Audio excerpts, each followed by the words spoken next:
हमारे देश के रास्ते सही नहीं है। हमारा देश गुलाम होता जा रहा है। हमारे देश में अच्छी सड़कें नहीं है, अच्छी बिल्डिंग नहीं है। आखिर अपने देश में है क्या? ऐसे बहुत सारे लोग कह रहे हैं और फिर कह रहे हैं कि ये आज़ादी का अमृत महोत्सव क्यों मनाया जा रहा है। आप सभी लोग अपने घरों के ऊपर झंडा लगा रहे होंगे, सभी लोग अपने घर के ऊपर तिरंगा लहरा रहे हैं। क्यों? ये सबसे बड़ा क्वेश्चन बना हुआ है आज की डेट में। हमारे देश पे अंग्रेजों ने 100 साल तक राज किया। क्यों राज किया, आज तक किसी को समझ में भी नहीं आया होगा। हमारे देश में अंग्रेजों ने राज इसलिए कर पाया क्योंकि हम अपनी सोच पे काबू नहीं कर पाए थे। अंग्रेज हमारे देश पे इसलिए राज कर पाए क्योंकि हम दिमाग से पागल थे। अंग्रेज सिर्फ 20,000 थे और हम 30 करोड़ थे। वो 20,000 लोग हमारे ऊपर राज किए 100 सालों तक। ये सोच के ही कितना अजीब लगता है, ये आपको शायद पता होगा।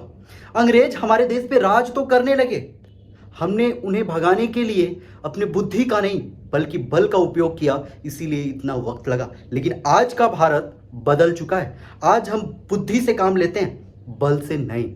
आप भी इस आज़ादी के अमृत महोत्सव में योगदान दीजिए। अगर नहीं बन सकता है तो आप कुछ मत कीजिए, बस इस चीज को एंजॉय करिए। लेकिन हाँ, दूसरा अगर कोई कुछ करता है तो उसे ये कॉम्प्लीमेंट बिल्कुल भी मत दीजिए कि इसे करने का कोई फायदा नहीं है, इसे करने का कोई मतलब नहीं है। ये वीडियो बनाने का मेरा सिर्फ एक ही मकसद था कि हम हिंदुस्तानी होने के नाते मेरा ये फर्ज बनता है कि हम अपने देश में अगर कुछ अच्छा हो रहा है, दुनिया में कुछ अच्छी चीजें दिखाई जा रही हैं, तो उसमें योगदान दें, ना कि उस पे फालतू कॉम्प्लीमेंट करें।